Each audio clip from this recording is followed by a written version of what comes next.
सब मेरी खुद की लापरवाही थी। मुझे उसे याद दिलाना चाहिए था कि परोसने से पहले इसे ठंडा होने के लिए रुके। यह तो बस एक मामूली जलन है। लिडिया, तुम डर गई थी है ना? सब लोग जल्दी लौटो और आराम करो। जब सभी नौकरानियां चली गईं, तो वेरा ने सिर पकड़ते हुए शिक किया, आपकी उच्चता, क्या आप उसे ऐसे ही जाने दे रहे हैं?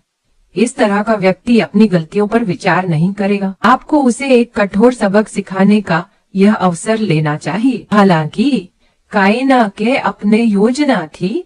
वेरा, तुम्हें जाना चाहिए। वो पता होना चाहिए कि मैंने उसे इतनी उदारता से माफ किया। यह मेरे दयालु होने के कारण नहीं है। आप मेरे पक्ष में इतने लंबे समय से हैं। आपको मेरी प्रवृत्ति अच्छी तरह समझनी चाहिए। जाओ और मिठाई रिजर्व को ले जाओ। वेरा ने झुककर पीछे हट गई। उसे पता था कि यह भी एक परीक्षा थी। राजकुमार के आवास के अंदर काइना द्वारा खुद बनाई गई सेब की पाई को देखते हुए रिजर्व का मुंह खुला रह गया। क्या यह सम्राट बहन के अपने हाथों से बनाई गई थी? यह बाहर से खूबसूरत लगती है और इसकी खुशबू भी बहुत अच्छी है। थोड़ी देर जांचने के बाद रिजर्व ने इसे बिना किसी हिचक के खा लिया। कुछ इससे उसके पास खड़ा सहायक चौंका। किसे पता था कि शायद राजकुमारी ने इसमें जहर डाल रखा हो। फिर भी रिजर्व बस मुस्कुराए। इसका स्वाद मीठा और स्वादिष्ट है और इसमें एक हल्की ताज़ा सुगंध है। जब रिजर्व ने जाना कि यह सुगंध दालचीनी के पाउडर से आई है, तो उसे पहली बार एहसास हुआ उसे वास्तव में दालचीनी का स्वाद पसंद आया और काइना वास्तव में ऐसी क्षमताएं रखती थी। सबसे जादुई बात, इस सेब के पाई ने वास्तव में रिजर्व की थकान को कम कर दिया। काफी समय हो गया था जब उसने इतनी आराम से दोपहर की चाय का आनंद लिया। वह सच में इसे काइना के साथ साझा करना चाहता था। हालांकि वेरा ने उसे बताया कि काइना को अभी चोट लगी है। रिजर्व की आंखें सिकुड़ गईं। सम्राट बहन को चोट लगी। वह राजकुमारी के निवास की ओर बढ़ा। दरवाजे अचानक खोलते हुए उसने कमरे की भव्य सजावट और महंगे चाय के साथ साथ उस इत्र की भी जांच की। क्या नौकरानियां वास्तव में ऐसे व्यवहार का आनंद ले सकती थी? सच में साहसी, रिजर्व ने धीरे धीरे कहा। लोग अनिवार्य रूप से गलतियां करते हैं, भी कभी वे गलत विकल्प भी बनाते हैं, लेकिन मुझे सबसे ज्यादा नफरत उन लोगों से है जो आत्म जागरूकता की कमी रखते हैं। बचपन से ही रिजर्व ने जीने के लिए लगातार अपनी योग्यता साबित की, नहीं तो उसका पिता उसे गायब कर देता। यह दृश्य वास्तव में संतोषजनक था। कोमल राजकुमारी ने लोगों के साथ सहिष्णुता से व्यवहार किया, फिर भी दासियों ने बेहियाह काम करना शुरू कर दिया। हालांकि मुकुट राजकुमार कोई चापलूस नहीं था। उसने लिडिया के कंधे को पकड़ लिया जैसे नरक से आया राक्षस। मैंने कभी नहीं सुना कि कोई भी किसी पर लालच करने की हिम्मत करता है। आप सच में निर्भीक हैं। लिडिया बेताब होकर कांप रही थी, लगातार दया की भीख मांग रही थी। आपकी महारानियों, कृपया मुझे माफ कर दें, मैंने ये जानबूझकर नहीं किया। राजकुमारी ने कहा कि उसकी चोट गंभीर नहीं थी। ये शब्द निश्चित रूप से रिजर्व को उकसाते हैं। सम्राटी बहन की कृपा पर निर्भर करते हुए आप सेवक अपनी किस्मत आजमाने की हिम्मत करते हैं, क्या यही है? मुझे आपका हाथ काटना पड़ेगा ताकि आप जान सके कि आप कहाँ गलती की। रक्षक, उसका हाथ काट दो। उसके बगल में खड़ा सेवक अपने सिर को पकड़कर दर्द में था। इतना हड़बड़ी वाला, इतना हड़बड़ी वाला। रिजर्व बिल्कुल कोई भी उसे रोक नहीं सकता था। हालांकि अगले ही क्षण वह पूरी तरह से गलत साबित हुआ। काइना धीरे धीरे आगे बढ़ी ताकि उसे रोक सके। ऐसे मत बनो, मुझे तुम्हारे लिए इतना चिंता करते हुए देखना, मैं वास्तव में प्रभावित हूँ। अगर मुझे पता होता कि तुम इतनी नाराज हो जाओगे तो मैं खुद उसे सजा देती। रिजर्व ने धीमी आवाज में कहा, राजकुमारी को नुकसान पहुंचाना एक गंभीर अपराध है। उसके जैसे एक साधारण नौकरानी साम्राज्य के परिवार के अधिकार को चुनौती देने की हिम्मत करती है। अगर तुम सहमत हो तो मैं उसे तुरंत फांसी दे सकता हूँ। हालांकि काइना अभी भी आश्वस्त नहीं थी। वह अभी भी समझा रही थी। वह बस क्षण भर में लापरवाह हो गई थी। ठीक है, अब और गुस्सा मत हो। आओ बहन के साथ चाय पीते हैं। अभी जिस तरह से तुमने अपना आपा खोया वह वास्तव में डरावना था। रिजर्व थोड़ी चिंतित थी। क्या मैंने तुम्हें अविस्तारित किया? काइना मुस्कुराई। बिल्कुल नहीं। उसके सामने का रिजर्व उसे उस बचपन के रिजर्व की याद दिला रहा था जिसने उसका हाथ पकड़ा था और महल में उसके साथ खेला। काइना ने कभी परिवार की गर्मी का अनुभव नहीं किया। अपनी पहली जिंदगी में उसने सम्राट की ठंडी अनदेखी सहन की। उसे उत्थानिजत किया गया। आसिफ द्वारा क्रूरता से त्याग दिए जाने के बाद काइना ने महसूस किया कि वह वास्तव में उसका भाई था। आखिरकार उसका व्यक्तित्व जन्म से इतना विकृत नहीं था। यह इसलिए था क्योंकि उसे सम्राट पिता से बचपन से ही दबाव और नजरअंदाजी का सामना करना पड़ा। उसे कभी भी गर्मी या प्यार का अनुभव नहीं हुआ, जिससे वह ऐसा बन गया। इस साम्राज्य के महल में उसके पास किसी पर भरोसा करने वाला नहीं था और कई लोगों ने उसे अवैध होने के लिए उपहास किया। कल्पना कीजिए वह कितना अकेला था। अगर मैं उसे पर्याप्त प्यार और देखभाल दूं, तो वह निश्चित रूप से बदलेगा। काइना ने धीरे से पूछा, जो सेब का पाई मैंने बनाई थी वह स्वादिष्ट थी। रिजेव ने प्रशंसा की। मुझे यह विशेष रूप से पसंद आई। यह राजमहल के शेफ द्वारा बनाई गई चीजों से भी बेहतर लग रही थी। यह सुनकर कैना ने तुरंत नौकरानियों को आदेश दिया कि वह बचा हुआ सेब का पाई उसके निवास तक ले जाए। वह चाहती थी कि वह इसे रिजेव के साथ मिलकर खाए। कैना जानती थी कि रिजेव से प्यार से देखभाल करना और प्रभावित करना उसकी जिम्मेदारियों में से एक था। उसने रिजेव के सिर पर हल्की थपकी दी। रिजेव कितना विनम्र है। अपने पिछले जीवन में वह अपने भाई की कठपुतली बन गई थी, जिसका उपयोग किया गया और फिर दुखद रूप से मार दिया गया। भी इस जीवन में पुनर्जन्म लेकर उसने अपने भाई को प्रभावित करने के लिए परिवार का उपयोग करना चाहा। क्या यह वास्तव में सही चुनाव था? काइना ने धीरे से रिजेव के सिर को सहलाया। लगातार रिजेव की प्रशंसा की। रिजेव अचानक चौंका। बचपन से उसने सम्राट परिवार के लिए कई काम किए, लेकिन कभी किसी ने इस तरह से उसकी प्रशंसा नहीं की। चाहे अपने दुश्मन के खिलाफ सफलतापूर्वक पलटवार करना हो या अपने मन की इच्छाओं को पाने के लिए योजनाएं बनाना हो, उसकी बहन की प्रशंसा के एक शब्द के सामने इनमें से कोई भी नहीं ठहरता। रिजेव ने काइना के हाथ को चूमा। Retaliating against his nemesis or using Shemes to get what he wanted. नूने compared to a word of praise from his sister. रिजेव की साथ काइना संदा। भी नहीं सोचा था कि काइना में इतना कोमल पक्ष होगा। उसने मुस्कुराते हुए, सम्राट बहन, मेरे पास रहकर मैं बहुत खुश महसूस कर रहा हूँ। वर्तमान सम्राट बहन अब एक गुड़िया नहीं थी, बल्कि उनकी कोमल और सुंदर बड़ी बहन थी, और साथ ही सम्राट महल में उनकी इकलौती परिवार। काइना ने उज्जवल मुस्कान दी। रिजेव, तुम्हारा मुंह दिन ब दिन मीठा होता जा रहा है। दोनों को जाते हुए देखने वाले सभी लोग उनके पीछे हटते हुए आकृति से पूरी तरह चकित हो गए। राजकुमारी ने वास्तव में उच्चतम राजकुमार को इतना सरलता से शांत कर दिया। न्योतेगारता ने निकटवर्ती ने झटका दिया। यहाँ तक कि सम्राट भी राजकुमार के उग्र स्वभाव को नियंत्रित नहीं कर सकते। हालांकि राजकुमारी काइन के पास वास्तव में ऐसे उपाय हैं जिससे रिजेव तुरंत शांत हो जाता है। हालांकि रिजेव का स्वभाव उग्र है, उसने उसके पीछे चलने का फैसला किया क्योंकि वह येस्टर से नियंत्रण में रखना आसान है। वह वास्तव में चाहता है रिजेव आरोगेंट और घमंडी बना रहे। ऐसा लगता है कि उसे भविष्य में काइन के प्रति और सतर्क रहने की जरूरत है। कमरे में सम्राट ने पूछा कि काइन की चोट कैसे ठीक हो रही है। काइन ने मुस्कुराते हुए कहा, यह बहुत बेहतर है। ये निवासी से जब में से ही तो बारों में आवेगा कहना थी। अक्सर उसकी ड्रेसिंग बदलने में मदद करने आया करता था। फिर सम्राट ने कहा कि छोटे बेंजामिन परिवार को समाप्त करना कोई बड़ी बात नहीं थी, लेकिन काइना जानती थी कि अगर उसने वास्तव में लिडिया के परिवार को दंडित किया होता तो सम्राट उसे दोषी मानता। इसलिए वह सिर्फ समझदारी करने का दिखावा कर सकती थी, कहकर कि यह कोई मायने नहीं रखता। सम्राट ने याद दिलाया, आपको पता होना चाहिए, एक अच्छा अधीनस्थ आपको कई चीजें करने में मदद कर सकता है। काइना ने इस अवसर का लाभ उठाते हुए अपनी भर्ती के विचारों का प्रस्ताव दिया। मैं कुछ नौकरानियों को ढूंढना चाहती हूँ जो उस महिला के साथ परिचित हूँ, लिडिया स्वामिली। राजधानी के रुझान।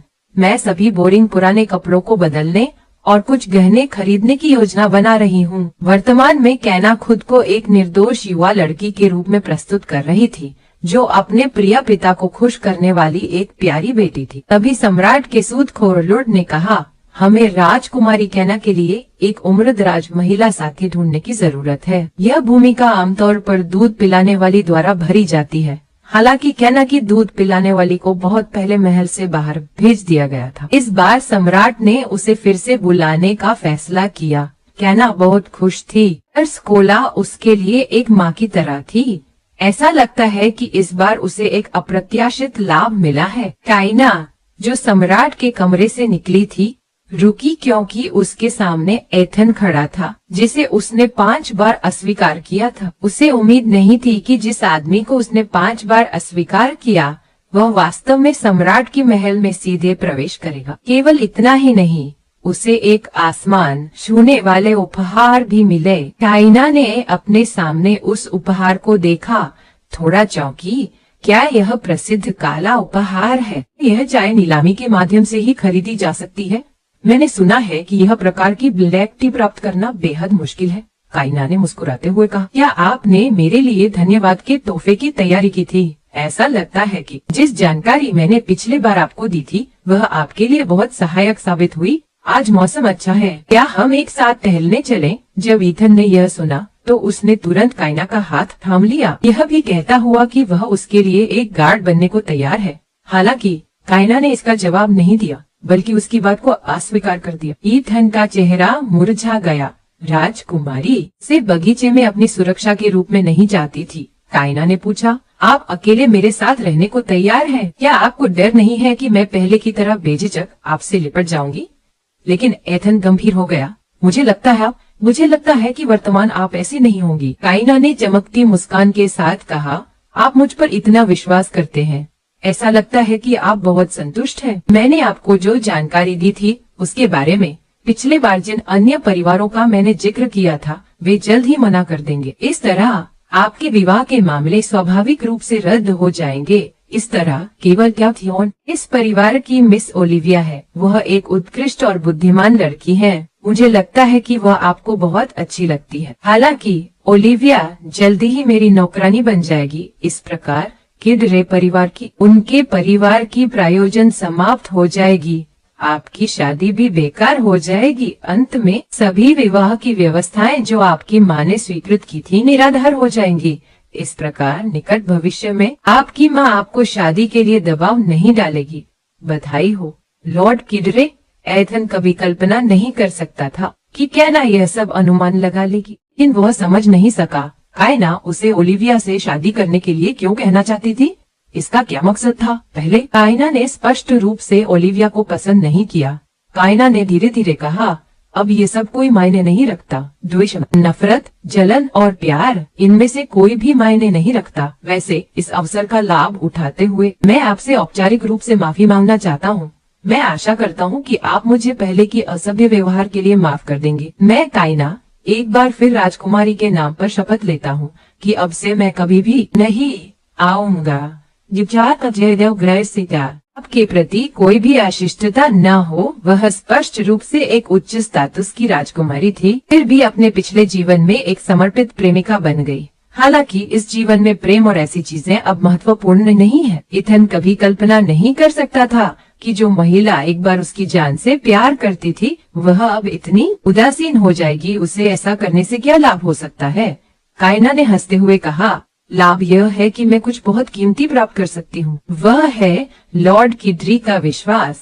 आपको वह जानकारी पहले ही बताना आपको यह साबित करने के लिए था कि एक विश्वसनीय रणनीतिकार हूँ। यदि आप किसी को मनाना चाहते हैं तो आपको उन्हें निश्चित लाभ देने चाहिए, चाहे वह भौतिक हो या भावनात्मक, दोनों ही ठीक है। और एथन के लिए जो भावनात्मक रूप से कमजोर है, विश्वास वह लाभ है जो काइना ने उसे दिया। एथन ने धीरे धीरे कहा, क्या मैं समझ सकता हूँ कि आपको मेरी जरूरत है? और उसी समय क्या आप यह परीक्षण कर रहे हैं कि क्या मैं विश्वसनीय हूँ? काइना ने मुस्कुराते हुए सिर हिलाया। एथन ने अपने सामने खड़ी अनजान महिला को ध्यान से देखा। उसका असली उद्देश्य क्या है? क्या यह राइजव को सिंहासन पर पहुंचाने में मदद करना है? नहीं। अगर ऐसा होता तो उसे इस तरह की लंबाई तक जाने की जरूरत नहीं होती। शाही परिवार और किडरे परिवार हमेशा से एक दूसरे के खिलाफ रहे हैं। हालांकि किडरे परिवार शाही परिवार के बाद दूसरा सबसे बड़ा परिवार है। उसे रिजेफा को सिंहासन पर चढ़ाने के लिए सहयोग चुनने की जरूरत नहीं है। किडरे परिवार अन्य परिवारों के साथ मिलकर वास्तव में लक्ष्य को जल्दी हासिल कर सकता है। लेकिन कैना ने ईथान को चुना तो यह उत्तराधिकार के अधिकारों के बारे में नहीं है। क्या यह उससे व्यक्तिगत रूप से जुड़ा हो सकता है? ईथान ने सोचा। अगर यह पहले होता तो उसे बिल्कुल भी विश्वास नहीं करेगा, लेकिन वर्तमान में वह एक आत्मविश्वास का प्रदर्शन कर रही है, जैसे कि सब कुछ नियंत्रण में है। इससे उसे विश्वास करने के लिए मजबूर होना पड़ा। काइन ने उसकी झिझक देखी। आपको चिंता करने की जरूरत नहीं है। मैं आपके लिए बिल्कुल भी हानिकारक कुछ नहीं करूंगी। क्योंकि हमारी बात समाप्त हो चुकी है तो चलो वापस चलते हैं। अगर अफवाहें शुरू हो गई तो यह अच्छा नहीं होगा। काइन मुड़कर जाने लगी, लेकिन वह स्तंभित हुई गिरने वाली थी। सौभाग्य से ईथन ने तीखे नजर से काइन को पकड़ लिया। एक अस्पष्ट वातावरण तेजी से यह बढ़ गया। काइना ने बिना एक शब्द कहे एथन को धक्का दिया। उसे पता था कि एथन को दूसरों के साथ शारीरिक संपर्क पसंद नहीं है, इसलिए उसने कोशिश की कि उसे छुए नहीं। उनके बीच का रिश्ता आखिरकार आसान हुआ। इस घटना के कारण यह शुरुआती बिंदु पर नहीं जा सकता था। आखिरकार जब वह बाद में एक फर्जी पति की तलाश करेगी तो उसे अभी भी उसकी मदद की जरूरत होगी। एथन ने अपनी हाथ की ओर देखा, वह गलत नहीं था। काइना लगातार उसके संपर्क को अस्वीकार कर रही थी। उसे दूसरों के साथ शारीरिक संपर्क से नफरत थी। इसके बारे में आपको जानना चाहिए। काइना की व्यक्ति का परिवर्तन इतना अचानक क्यों हुआ? वर्तमान में वह बहुत शांत और रसवित अनुभव देती है, जैसे वह भविष्य को जानती हो। अगले ही क्षण इथन ने कदम बढ़ाया और सच में काइना का हाथ पकड़ लिया। आपकी महानता, कृपया मेरी गलती को माफ करें। क्या आप विश्वास कर सकते हैं? यह आदमी जिसे माइसोफोबिया है, जिसने कभी किसी लड़की के हाथ को भी नहीं छुआ, वास्तव में ने काइना का हाथ पकड़ने की पहल की। काइना चौंकी। क्या इस आदमी को माइसोफोबिया नहीं है? धन ने समझाया, जब हम इस मिट्टी के रास्ते से गुजरेंगे मैं छोड़ दूंगा। अगर आपकी उच्चता असुविधा महसूस करे तो कृपया थोड़ी देर सहन करें। काइना थोड़ी हिचकिचाई, क्योंकि असुविधाजनक व्यक्ति उसे होना चाहिए। लेकिन अंत में दोनों ने मिलकर चौराहे की ओर बढ़े। बगीचे से बाहर निकलने के बाद काइना ने जल्दी से उसे विदा किया। मैंने मूल रूप से आपको चाय के लिए आमंत्रित करना चाहा, लेकिन मुझे पता है कि आप आधिकारिक कर्तव्यों में व्यस्त हैं, इसलिए मैं आपको नहीं रोकूं। याद है नौन्याओ, ऐसे दिस आर्दरेन। वह काइना जो पहले उसे लगातार पकड़ती थी, मैं वास्तव में व्यस्त नहीं हूँ। फिर भी कैना ने उसे अनसुना कर दिया, यह इंगित करते हुए कि ईथन को अपने आप को गलत तरीके से मजबूर नहीं करना चाहिए। वह अगली बार उसे आमंत्रित करेगी। अब ईथन ज्यादा कुछ नहीं कह सका। औपचारिक झुकाव करने के बाद उसने विदा ली। तभी रिजेफ वहाँ पहुँचे। मैं तुम्हें आगे से खोज रहा हूँ, तो तुम यहाँ थी। लॉर्ड ईथन भी यहाँ है। रिजेफ के आते ही माहौल बदल गया। I've been looking for you for ages, so you are here. Lord Ethan is here too. As soon as Rizev arrived, the atmosphere changed. फौरन जम गया। काइना ने अंदाजा लगाया कि रेजफ को पता चला है कि एथन यहाँ है और इसी वजह से वह आया। रेजफ के पास सैन्य शक्ति का नियंत्रण नहीं था, लेकिन येस्टर ने कई सैन्य परिवारों को नेतृत्व किया, इसलिए रेजफ भी उसके साथ मुकाबला करने के लिए सैन्य शक्ति हासिल करना चाहता था। आखिरकार येस्टर के अंतर्गत सभी परिवारों की संयुक्त सैन्य ताकत किडरे परिवार की शक्ति के मुकाबले नहीं कर सकती। किडरे परिवार के सैनिक दीर्घकालिक सीमाओं की रक्षा करते थे, शायद सबसे चुनिंदा प्रश्रेष्ठों में से। इसलिए साम्राज्य की सबसे मजबूत सैन्य ताकत साम्राज्य की सबसे मजबूत सैन्य ताकत है। अन्य परिवार किडरे परिवार है, मरक्विस मेवेंस, जो साम्राज्य की सबसे बड़ी अनाज भंडार के मालिक हैं। रेजब के ढड़ड़े का हिस्सा है, इसलिए अब हालांकि रेजब की सैन्य शक्ति कम है, वह आर्थिक रूप से शक्तिशाली है। जहां दो नए मिलकर काम करते तो वे एक दूसरे की सैन्य शक्ति और वस्त्रों की समस्याओं का समाधान कर सकते हैं।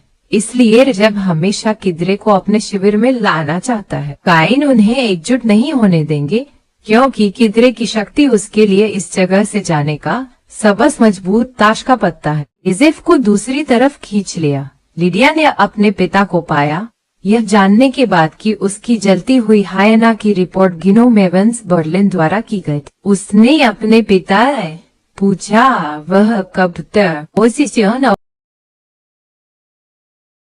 प्रिंसेस? बहुत ज्यादा। इन शब्दों ने उसके पिता के चेहरे के भावों में बड़ा परिवर्तन ला दिया। आपकी राजकुमारी उच्चता वास्तव में हाल ही में अधिक संदेहशील होती जा रही है। आपको उनके लिए भविष्य में और अधिक ध्यान देना चाहिए। इसके अलावा कुछ नौकरानियों को खोजें, उन्हें भेंटों की जांच करने के लिए कहें। बहुत सारा धन होने पर क्या करें? एक राजकुमारी के रूप में जो धन में डूबी हुई है, काइना के पास पैसे की कभी कमी नहीं थी। जिस वजह से उसने पार्टियां नहीं की वह थी कि वह नौकरानियों को बेमिसाल रख सके, क्योंकि दुष्कर्म की साजिश रचना हमेशा समय लेती। वेरा के अनुसार नौकरानी लग रहा था कि वह ही में कुछ ढूंढते हुए काइना ने वेरा को उन कुकीज लाने के लिए कहा जो उसने बनाई थी। हालांकि जैसे ही ये शब्द निकले, एनी एक प्लेट कुकीज लेकर आई। एनी ने कुकीज वेरा को दी और वापस चली गई। वेरा ने करीब से देखा, फिर उसकी पुतलियां सिकुड़ गई। ये नौकरानियां अपनी नौकरी इस तरह कैसे कर सकती है? ये नट कुकीज है। क्या उन्हें नहीं पता कि राजकुमारी को नट आधारित खाद्य पदार्थों से एलर्जी है? क्या इन नौकरानियों ने वास्तव में चेक नहीं किया और सीधे इन्हें परोस दिया? बाहर की हलचल सुनकर काइना ने पूछा कि क्या हुआ? मीरा कुकीज बदलने जा रही थी, लेकिन कैना ने उसे रोक दिया। उन्हें बदलने की कोई जरूरत नहीं है, मैं बस इन्हें खा लूंगी। मुझे पता है कि अगर मैं इन नट कुकीज को खा लूंगी तो मैं होश खो दूंगी। यही तो परिणाम मैं चाहती हूँ। तो अब आगे को करके नीचा गया। सुनने रह गई। राजकुमारी क्या कह रही है? वह जानबूझकर नट कुकीज क्यों खाएगी? और कैना की योजना शुरू हुई। वह वेरा को चाय और नाश्ता रिजेव के लिए पहुंचाने भेजेगी। तो वेरा को पता नहीं था कि कैना के नाश्ते में नट कुकीज है, और कैना अपनी नौकरानी पर भरोसा करते हुए बिना कोई संदेह के कुकीज खा ली। अकेले अपने कमरे में बेहोश होने पर एनी को समय पर काइना मिली। निनी को पाया और घटना की सूचना सम्राट पिता को दी। जो कुछ भी हुआ उसके बारे में वेरा, राजकुमारी की सबसे विश्वसनीय नौकरानी, को कुछ भी नहीं पता था। काइना की शरीर की जांच करने के बाद सम्राट के चिकित्सक ने राहत की सांस ली। ये नौकरानी आखिरकार अपनी ड्यूटी कैसे निभाती हैं। शुक्र है राजकुमारी ने ज्यादा नहीं खाया, उसे जल्दी ठीक होना चाहिए, अन्यथा उनकी जानें जोखिम में होंगी। और नट्स की एलर्जी एक गंभीर मामला है, उन्हें भविष्य में और अधिक सावधान रहना चाहिए। ध्यान में एक चूक घातक हो सकती है। जब रिजेफ ने चिकित्सक को बर्खास्त किया तो उसने काइना की ओर देखा, फिर उसने मुड़कर सवाल किया, क्या आपने पहले जांच नहीं की? यदि राजकुमारी ने जो स्नैक्स खाए थे वे समस्याग्रस्त थे, मैं समझ सकता हूँ कि नट कुकीज के मिलने का पता नहीं था, लेकिन जब राजकुमारी बेहोश हुई तो आसपास एक भी नौकरानी क्यों नहीं थी? तुम सब क्या कर रहे थे? तुम मेरे सवाल का जवाब क्यों नहीं दे रहे हो? कोई भी राजकुमारी की देखभाल क्यों नहीं कर रहा था? इसके बारे में सोचो। मुझे अचानक एक समान घटना याद आती है जो साम्राज्य के परिवार में हुई थी। एक बार किसी ने नट से एलर्जी का प्रयोग करके राजकुमारी की माँ महामहिम सम्राज्ञी की हत्या करने की कोशिश की थी। यह आदमी जो अपनी बहन के लिए क्रोधित था, पहले अपनी बहन को एक साधारण कठपुतली मानता था, लेकिन अब वह रिश्तेदारी के एहसास से अभिभूत हो गया है। रिजफ ने अचानक अपनी तलवार खींच ली और सेविकाओं से गंभीरता से प्रश्न किया। डर से सेविकाएं सभी दया की भीख मांगने लगी। एक सेविका ने जल्दी से दोष डाल दिया। यह लिडिया थी जिसने कहा कि उनकी उच्चता राजकुमारी वहाँ मौजूद थी अजीब तरीके से हाल ही में, और हमें प्रस्तावों की जांच करने के लिए कहा। अगर वह न होती तो हम अपनी ड्यूटी छोड़कर बिना अनुमति के नहीं जाते।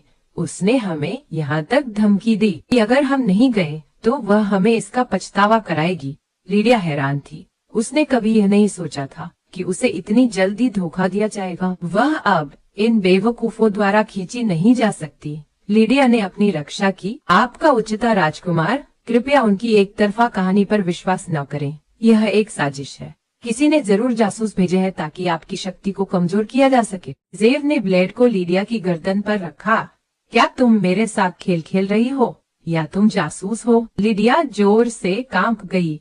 बेंजामन परिवार जासूस कैसे हो सकता है? कृपया तुमको मुझ पर विश्वास करना चाहिए। रिजेव की आंखें और भी ठंडी हो गईं। क्या मैंने तुमसे आत्म जागरूकता रखने के लिए नहीं कहा था? इस महत्वपूर्ण कड़ी में सम्राट आए। सभी ने जल्दी से घुटने टेक दिए। रिजेव ने सम्राट की ओर ग्लांस किया। वर्तमान स्थिति उसे बेवकूफी से व्यवहार करने की अनुमति नहीं देती। उसने तलवार को जमीन पर गिरा दिया और एक घुटने पर झुक गया। हालांकि सम्राट ने जमीन पर पड़े तलवार पर एक नजर डाली। ठंडी बातें बाहर आई। बेकार के लोग, लूड आदेश पास करो। यहाँ सभी नौकरानियों को कोड़े मारने का आदेश दो, फिर उन्हें महल से बाहर निकाल दो। उन्हें अपनी जिंदगी के लिए राजधानी में कदम रखने से मना किया गया है। इसके अलावा यह नौकरानी अपने काम में मेहनती है। कायना उस पर बहुत भरोसा करती है। इस अवधि के दौरान तुम राजकुमारी के निवास का प्रबंधन करोगे। मैं राजकुमारी के लिए नई नौकरानियां चुनूंगा। सम्राट ने हाल की घटनाओं पर विचार किया। हाल ही में काइना के साथ दुर्भाग्यपूर्ण घटनाएं होती रहीं, जैसे कि शुरुआत में जहर देना, फिर एक नौकरानी द्वारा जलाना और अब एक एलर्जी प्रतिक्रिया कारण बेहोश होना। फॉर्टूनाटली से माना गया तो हर बार आपदा से बचना सम्राट को स्पष्ट रूप से पता था कि काइना को जहर देने वाला वास्तव में रिजेफ था। सम्राट ने धारा प्रवाह कहा, बस इसलिए कि मैं कुछ नहीं बोलता। क्या आप वास्तव में सोचते हैं कि मैं कुछ नहीं जानता राजकुमार? रिजेफ हेडना को राजकुमार के निवास से आधे कदम बाहर जाने से पूरी तरह मना किया गया है। यह शब्द एक गरज की तरह गूंजे। हालांकि रिजेव ने इस विशेष कार्य को नहीं किया, लेकिन वह वास्तव में काइना के पिछले जहर देने के लिए जिम्मेदार था। जब सभी लोग चले गए तो कैना ने धीरे धीरे अपनी आंखें खोली। वेरा, तुमने अच्छा किया। उसके छोटे भाई द्वारा जहर दिया गया और बेहोश हो गई। फिर भी वह 3 घंटे तक अपने भाई के लिए गिड़गिड़ाते हुए घुटने के बल थी। क्या यह महिला पागल है? अधिक समय बीतने के बाद सम्राट और उनके अनुयायियों ने जगह छोड़ दी। इना जाग गई। इस बार उसकी सफलता वेरा की मदद से जुदा नहीं थी। काइना ने धीरे धीरे कहा, मैं जानती हूँ कि आपका परिवार रिजेफ का समर्थन करता है और आपके मेरा पीछा करने का मतलब यह नहीं है कि आपने रिजेफ या अपने परिवार को धोखा दिया। इसके बजाय आपने रिजेफ की मदद की, क्योंकि मैं उसे सिंहासन पर चढ़ाने की योजना बना रही हूँ। रिजेफ का मन सूक्ष्म नहीं है। चाहे आप उसके लिए कितनी भी मेहनत करें, वह आपके परिवार की स्थिति को ऊंचा नहीं करेगा। आपको एक उपाधि देने की बात तो और भी मुश्किल है। वेरा, मैं जानती हूँ कि आप प्राप्त करना चाहती हैं, जितना मैं जानती हूँ।